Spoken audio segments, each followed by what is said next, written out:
नमस्कार दोस्तों, राम राम। मैं हूं योगेश और आप सुन रहे हैं हॉरर कहानी, वो भी मेरी जुबानी।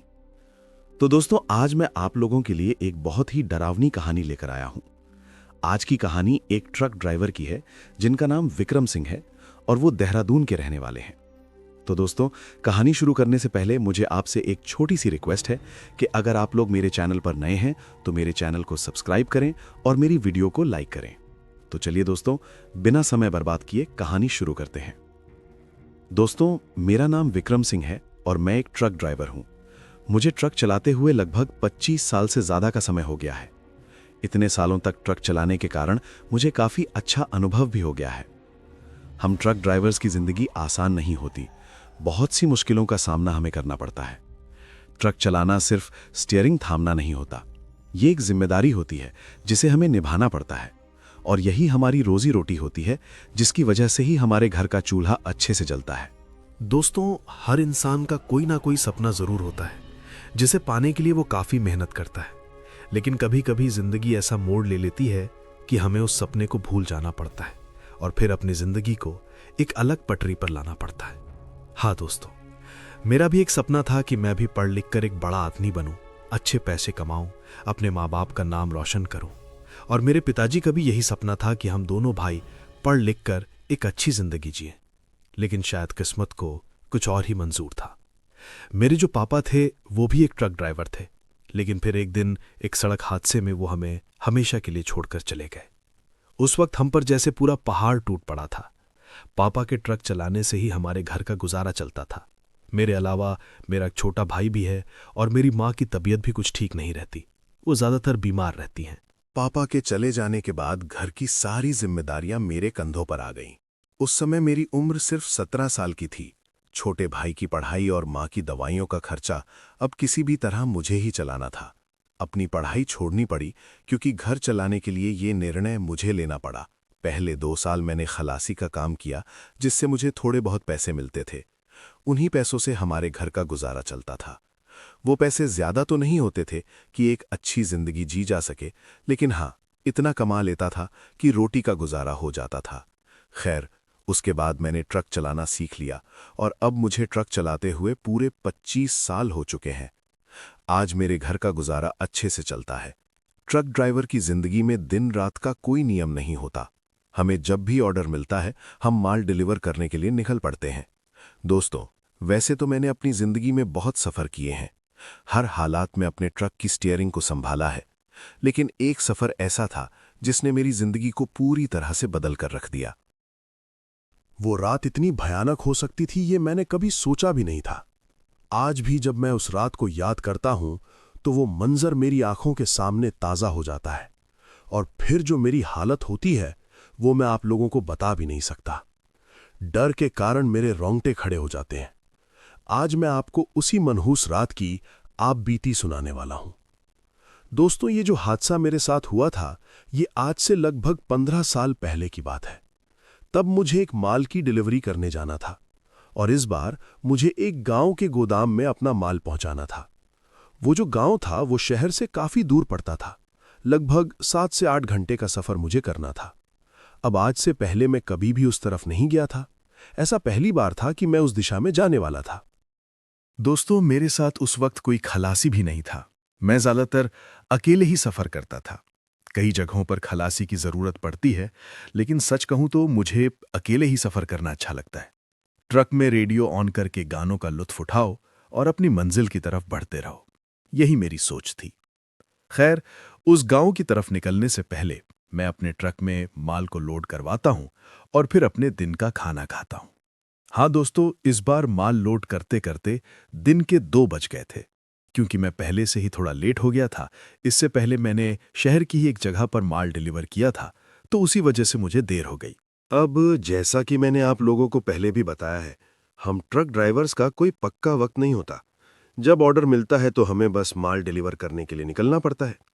दिन के 2 बजे तक माल अच्छे से लोड हो जाता है।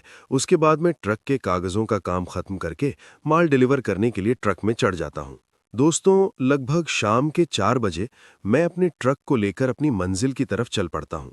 लेकिन शायद मुझे इस बात का जरा भी अंदाजा नहीं था कि आज मैं जिस दिशा में जा रहा हूँ उस तरफ मेरे साथ कुछ ऐसा होने वाला है जिसकी मैंने कभी कल्पना भी नहीं की थी। खैर, कुछ देर सफर करने के बाद मैं शहर की सीमा पार कर देता हूँ। सच कहूँ तो उस दिन मुझे सफर करने में बड़ा मजा आ रहा था। मैंने ट्रक में रेडियो ऑन किया था और गानों का मजा ले रहा था। ऐसा लग रहा था जैसे सब कुछ मेरे हिसाब से चल रहा हो। लेकिन तभी मुझे याद आता है कि मेरे ट्रक की हेडलाइट्स में कई दिनों से कुछ दिक्कत आ रही है। रात के वक्त तो कई जगहों पर उनकी रोशनी बहुत कम हो जाती थी, जिससे मुझे आगे का रास्ता देखने में बड़ी परेशानी होती थी। और फिर मैं सोचता हूँ, आज तो मुझे एक गांव के गोदाम तक माल लेकर जाना है। न जाने रास्ता कैसा होगा, और अगर इन हेडलाइट्स ने बीच रास्ते में धोखा दे दिया तो फिर मेरे लिए बड़ी मुसीबत हो जाएगी। अभी तो रोशनी है। कोई दिक्कत नहीं, लेकिन जैसे ही रात होगी फिर मुश्किलें बढ़ सकती हैं। इसी बात को दिमाग में रखते हुए मैं पहले किसी मैकेनिक को ढूंढने की सोचता हूं जो मेरी इस परेशानी को दूर कर सके। कुछ देर और चलने के बाद मुझे एक वर्कशॉप दिखती है।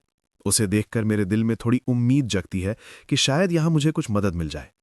मैं अपना ट्रक उस वर्कशॉप की तरफ मोड़ देता हूं और मेरा अंदाजा सही निकलता है। वहां मुझे एक मैकेनिक मिलता है जो मेरे ट्रक की हेडलाइट्स की दिक्कत को ठीक कर देता है। थोड़ी देर वहां रुकने के बाद मैं फिर से अपने सफर की ओर निकल पड़ता हूं। लेकिन इस बार मेरे दिल में एक सुकून होता है कि चलो, आज तो इस हेडलाइट्स वाली समस्या से जान छूटी। हर रोज इसकी टेंशन लगी रहती थी कि कहीं ये बीच रास्ते में धोखा ना दे दे। खैर, इस बात को सोचने के बाद मैं लगातार अपनी मंजिल पर आगे की तरफ बढ़ता रहता हूं। काफी देर तक सफर करने के बाद अब शाम हो जाती है। मेरी सोच बस यही थी कि जितना जल्दी हो सके उस गांव तक पहुंचा जाए। लेकिन वो गांव अभी काफी दूर था, तो वहां पहुंचते पहुंचते मुझे काफी रात होने वाली थी। कुछ देर और आगे चलने के बाद अब रात हो जाती है। इतनी देर सफर करने के बाद अब मुझे काफी भूख भी लगी थी। उसके बाद मैं सोचता हूं कि क्यों ना पहले अपनी भूख को शांत किया जाए। वैसे भी जिस गांव की तरफ मैं जा रहा हूं, उस गांव की तरफ जाने वाली सड़क पर तो कोई ढाबा मुझे मिलने वाला नहीं है। तो जब तक मैं इस हाईवे पर हूं, तो किसी अच्छे से ढाबे पर जाकर क्यों ना खाना खा लिया जाए।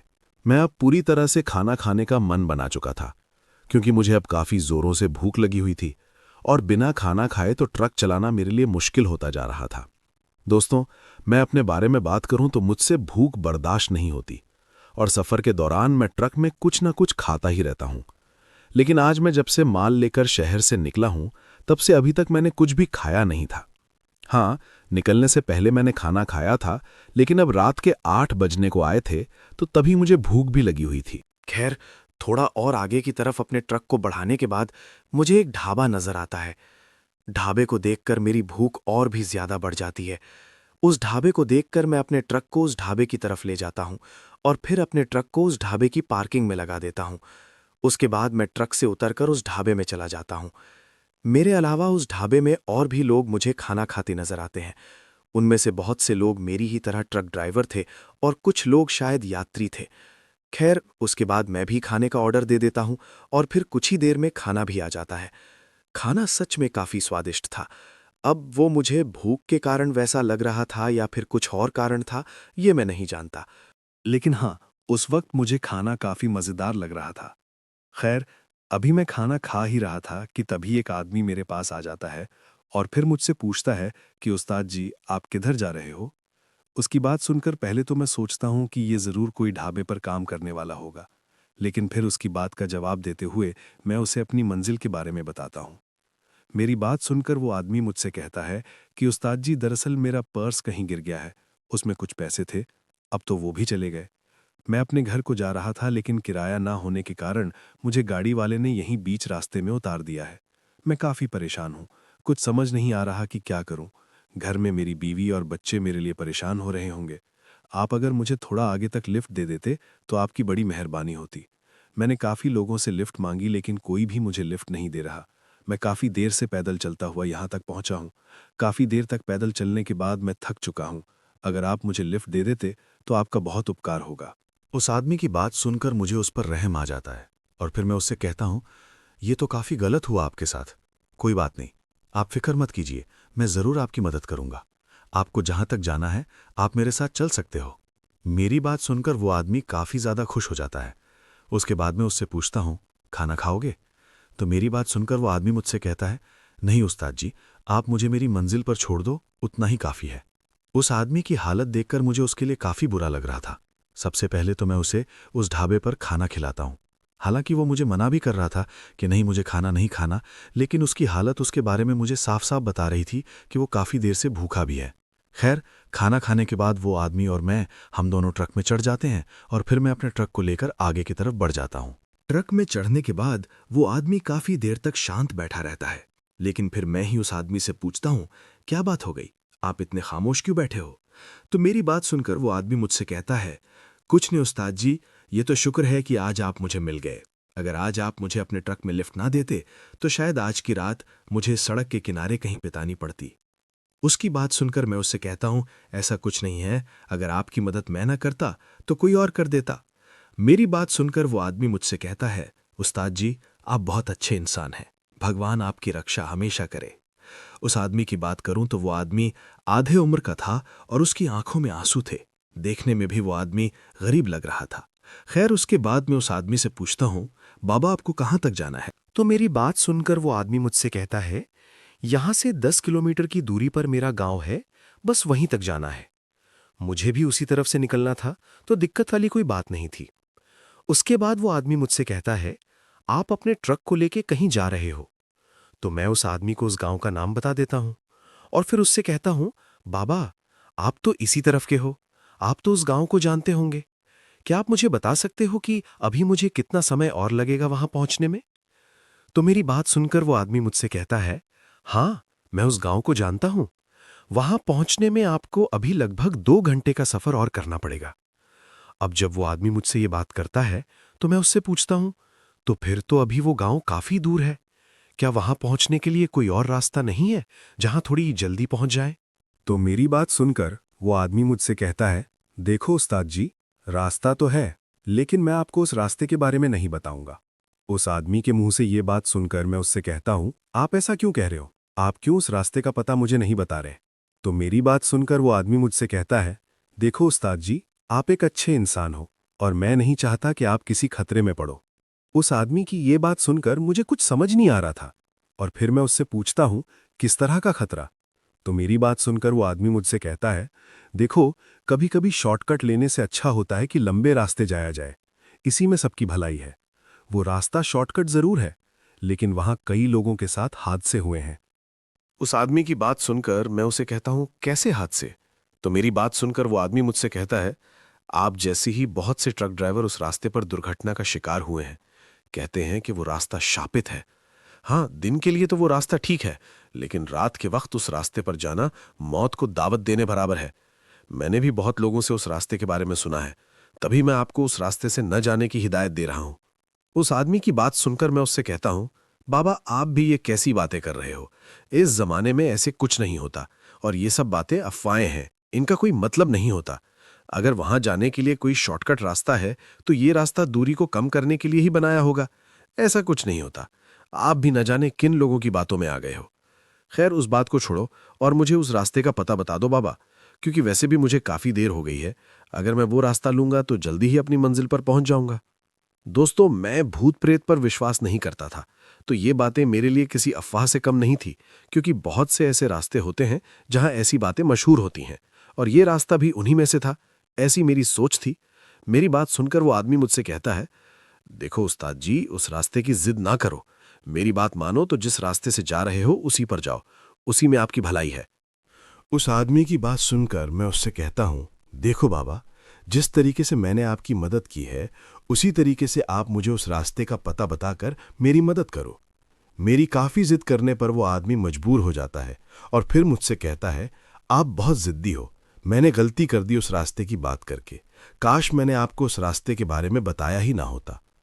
उसके बाद वो आदमी मुझसे कहता है, ठीक है, मैं आपको उस रास्ते के बारे में बताता हूं, लेकिन अगर आप अपनी मंजिल पर सही सलामत पहुंचना चाहते हो तो उस रास्ते से मत जाना, इसी में आपकी भलाई है। आपने मेरी मदद की है, तभी मैं आपसे ये बात कर रहा हूं, और मैं नहीं चाहता कि मेरी वजह से आप किसी खतरे में पड़ो। उस आदमी की बात सुनकर मैं उससे कहता हूं, उसकी फिक्र आप मत करो बाबा, बल्कि आप मेरी मदद ही करोगे उस रास्ते को बताकर। उसके बाद मैं उस आदमी से ये भी कहता हूं, आप मेरी फिक्र मत करो, मैं उस रास्ते से नहीं जाऊंगा। ये बात मैंने उस आदमी से इसलिए कही ताकि वो पूरी तरह से बेफिक्र हो जाए और मुझे वो रास्ता बता दे, क्योंकि अगर मैं उससे ये बात नहीं कहता तो शायद वो मुझे रास्ता ना बताता। मेरी बात सुनकर वो आदमी मुझसे कहता है, ठीक है, मुझे आप पर यकीन है उस्ताद जी कि आप वहां से नहीं जाएंगे, और अगर आपको कभी उधर से जाना भी हो तो जब कभी दिन को मान लेके आओ तो वहां से जा सकते हो, क्योंकि दिन को वहां से जाने में कोई दिक्कत नहीं है। खैर, उसके बाद वो आदमी मुझसे कहता है, जहां मैं उतरूंगा वहां से 2 किलोमीटर की दूरी पर वो रास्ता है। वो रास्ता शॉर्टकट है और जंगल से होता हुआ गुजरता है। वो रास्ता सीधा आपको आपकी मंजिल तक जल्दी पहुंचा देगा। लेकिन जो बात मैंने आपको बताई है कि रात को वहां से मत जाना, ये रास्ता मैंने आपको तभी बताया है कि जब कभी आप दिन के वक्त आओ तो वहां से जा सकते हो। गलती से भी रात के वक्त वहां से मत जाना। उसके बाद मैं उस आदमी से कहता हूं, कोई बात नहीं बाबा, मैं वहां से नहीं जाऊंगा, आप बेफिक्र हो जाओ। खैर, थोड़ी देर बाद उस आदमी की मंजिल आ जाती है, मतलब कि जहां उस आदमी को उतरना था। वो आदमी मेरे ट्रक से उतर जाता है और हाथ जोड़कर मेरा शुक्रिया अदा करता हुआ मुझसे कहता है, आज अगर आप मुझे अपने ट्रक में लिफ्ट न देते तो शायद आज मैं अपने घर न पहुंच पाता। उसकी बात सुनकर मैं मुस्कुराते हुए कहता हूं, कोई बात नहीं बाबा, आखिर आदमी ही आदमी के काम आता है। उसके बाद वो आदमी मुझे फिर से उस रास्ते से न जाने की चेतावनी देता है। उसकी बात सुनकर मैं उसे यकीन दिलाता हूं कि मैं वहां से नहीं जाऊंगा, आप आराम से अपने घर चले जाइए। खैर, उस आदमी के जाने के बाद मैं अपने ट्रक को आगे की तरफ बढ़ा लेता हूं, लेकिन ट्रक चलाते चलाते मैं सोचता हूं, आज भी ऐसी बातें गांवों में मशहूर होती हैं। उसके बाद मैं इस बात पर हंस देता हूं कि आज के वक्त में भी लोग ऐसी बातों पर यकीन करते हैं। खैर, थोड़ा और आगे जाने पर मुझे वो रास्ता दिखाई देता है जो शॉर्टकट था, मतलब कि इसी रास्ते के बारे में उस आदमी ने मुझसे कहा था और मुझे चेतावनी भी दी थी वहां से ना जाने की। रास्ते को देखकर पहले तो मैं अपने ट्रक को रोक लेता हूं और फिर उस रास्ते की तरफ देखता हूं। रास्ता सच में जंगल की तरफ जाता हुआ दिख रहा था। उस रास्ते को देखकर मैं सोच में पड़ जाता हूं, क्या करूं, इस रास्ते से जाऊं या नहीं, क्योंकि ये रास्ता मेरे लिए अनजान था। मुझे इस बात का बिल्कुल भी पता नहीं था कि ये रास्ता मुझे मेरी मंजिल तक पहुंचाने में कितना वक्त लेगा।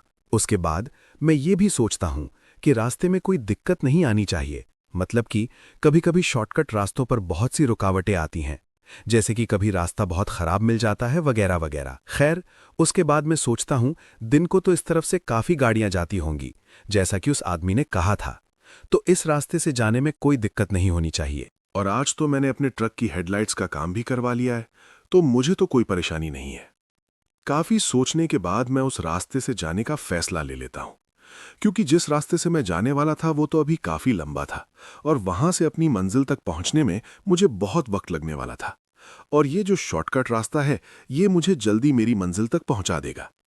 जैसा कि मैंने आप लोगों से पहले भी कहा है कि मैं भूत प्रेतों पर यकीन नहीं करता, तो इस बात का डर तो मुझे बिल्कुल भी नहीं था।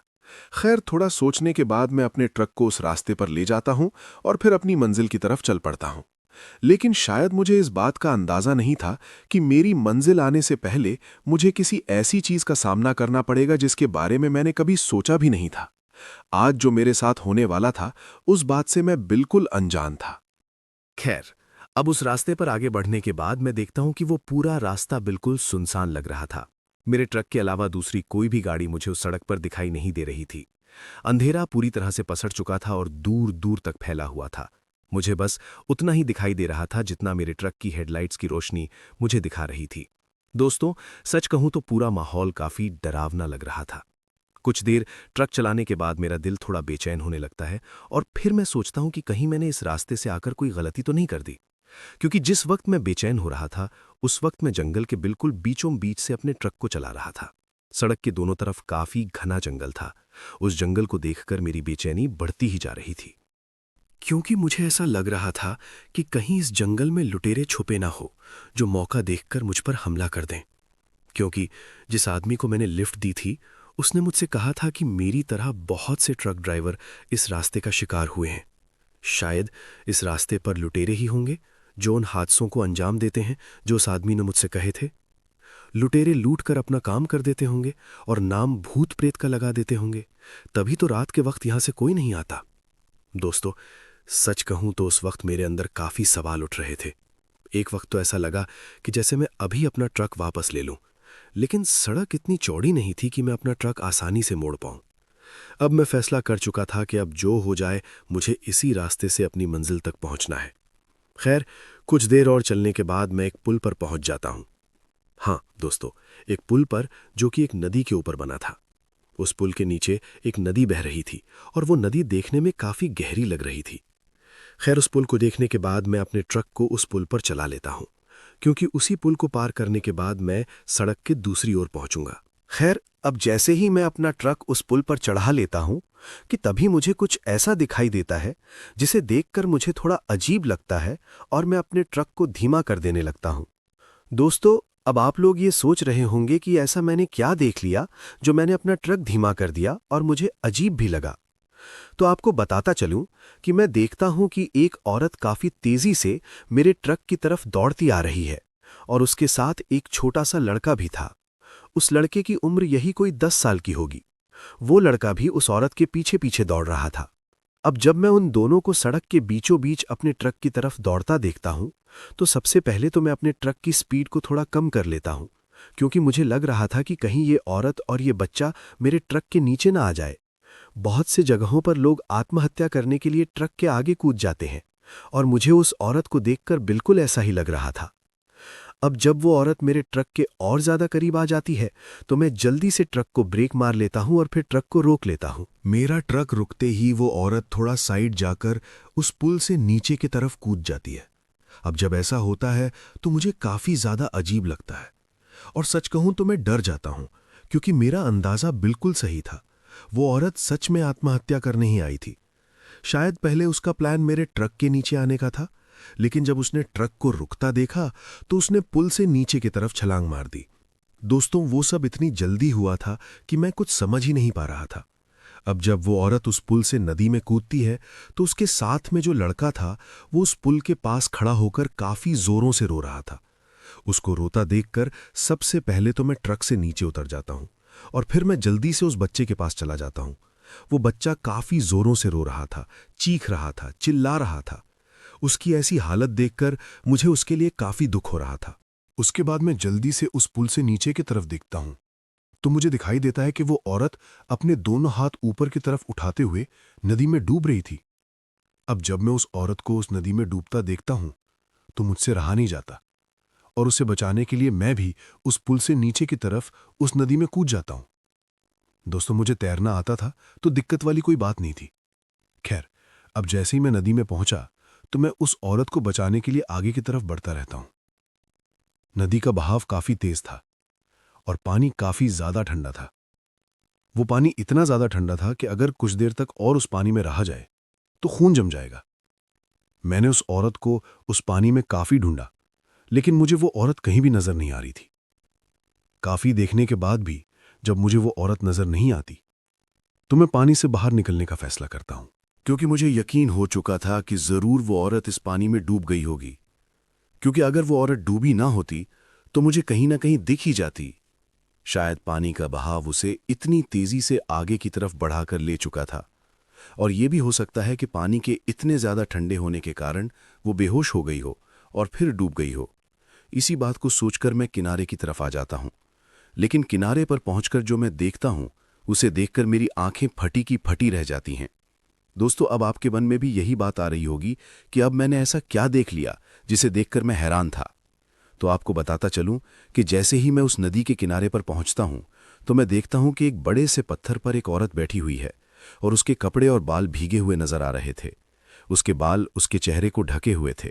अब जब मैं उस औरत को उस तरीके से उस पत्थर पर बैठा देखता हूं तो मुझे काफी अजीब लगता है, और सच कहूं तो पहली नजर में उसको देखकर मैं काफी ज्यादा चौंक गया था। खैर, उसकी वेशभूषा को देखकर मुझे ये वही औरत लग रही थी जो उस पुल से इस नदी में कूदी थी। अब जब मैं उस औरत को उस पत्थर पर बैठा देखता हूं तो मुझे काफी ज्यादा गुस्सा आता है, क्योंकि अगर उसे तैरना आता था तो वो क्यों इस नदी में कूदी। और मैंने उस औरत को पानी में ढूंढते वक्त काफी आवाजें भी लगाई थीं, लेकिन मेरी आवाजों का उसने कोई जवाब नहीं दिया था, और अब ये इतनी चैन से पत्थर पर बैठी हुई है। उसके बाद मैं उस औरत के करीब जाता हूं और उससे कहता हूं, अरे मैडम, तुम पागल हो क्या? आखिर तुम आत्महत्या क्यों करना चाहती हो? कम से कम अपना नहीं तो अपने बच्चे का ख्याल तो करो। वो बेचारा काफी जोरों से उस पुल पर रो रहा है। अगर तुम्हें तैरना आता था तो तुम क्यों इस नदी में कूदी? तुम्हारे चक्कर में मैंने भी अपने पूरे कपड़े भिगा दिए। कम से कम तुम मुझे आवाज तो लगा ही सकती थी कि मैं यहां हूं। तुम्हारा परिवार कहाँ है और तुम इतनी रात को इस सुनसान रास्ते पर क्या कर रही हो? कम से कम अपना नहीं तो अपने बच्चे और परिवार का सोचो। उसके बाद मैं उसे ये भी कहता हूं, तुम सच में पागल हो क्या, जो तुम्हें कुछ सुनाई नहीं दे रहा कि मैं क्या बोल रहा हूं? मेरे काफी बोलने पर भी वो औरत बिल्कुल चुपचाप वैसे ही उस पत्थर पर बैठी रहती है। अब जब वो मेरी एक भी बात का जवाब नहीं देती तो मुझे और भी ज्यादा गुस्सा आ जाता है, क्योंकि उसके चक्कर में मुझे काफी देर हो गई थी। उसके बाद मैं उस औरत के थोड़ा और करीब जाता हूं और अपना हाथ उसके कंधे पर डालकर उससे कहता हूं, तुम्हें मेरी बात सुनाई नहीं दे रही क्या? अब जैसे ही मैंने अपना हाथ उसके कंधे पर रखा ही था कि अचानक उस औरत से मुझे एक गुर्राने की आवाज आती है। अब जैसे ही मैं उस गुर्राने की आवाज को सुनता हूं तो मैं एकदम से अपना हाथ उसके कंधे से हटा देता हूं और फिर थोड़ा पीछे की तरफ हो जाता हूं। दोस्तों, उसको गुर्राता देखकर मेरी तो हालत ही खराब हो जाती है और मैं डर के मारे उसे कहता हूं कि कौन हो तुम? मेरी बात सुनकर वो और भी ज्यादा गुर्राने लगती है और अपने चेहरे को थोड़ा ऊपर की तरफ करती है। अब जैसे ही वो औरत अपने चेहरे को थोड़ा ऊपर की तरफ करती है तो मैं देखता हूं कि उसके चेहरे को ढकने वाले बाल थोड़े साइड हो जाते हैं और फिर मेरी नजर उसकी आंखों पर पड़ती है। अब जैसे ही मेरी नजर उसकी आंखों पर पड़ती है तो मेरे पैरों के नीचे से मानो जमीन निकल जाती है। उसकी आंखें पूरी तरह से सफेद नजर आती हैं, बिना किसी पुतलियों के। अब जैसे मैंने उसकी ये आंखें देखनी ही थी कि अब मुझे पूरी तरह से यकीन हो जाता है कि ये औरत कोई आम इंसान नहीं हो सकती, ये जरूर कोई चुड़ैल है और अब मेरा यहां से बचना लगभग नामुमकिन है। उस औरत को गुर्राता देख और उसकी आंखों को देखकर मेरी उस वक्त जो हालत थी वो मैं आप लोगों को बता भी नहीं सकता। मेरा दिल इतने जोरों से धड़क रहा था कि मानो अभी डर के कारण अंदर ही फट जाएगा।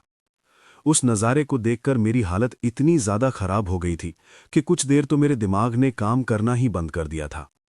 मैं भूत प्रेतों पर विश्वास नहीं करता था, लेकिन आज जो कुछ मेरे साथ हो रहा था उसे देखकर मैं पूरी तरह से समझ चुका था कि ऐसी बलाएं भी इस दुनिया में हो खैर, अपने आप को थोड़ा पीछे की तरफ धकेलकर मैं जितना जल्दी हो सके वहां से भागने की कोशिश करता हूं, लेकिन शायद मेरी कोशिश किसी काम की नहीं रहती, क्योंकि मैं जितनी भी भागने की कोशिश कर रहा था मैं बार बार गिरता जा रहा था।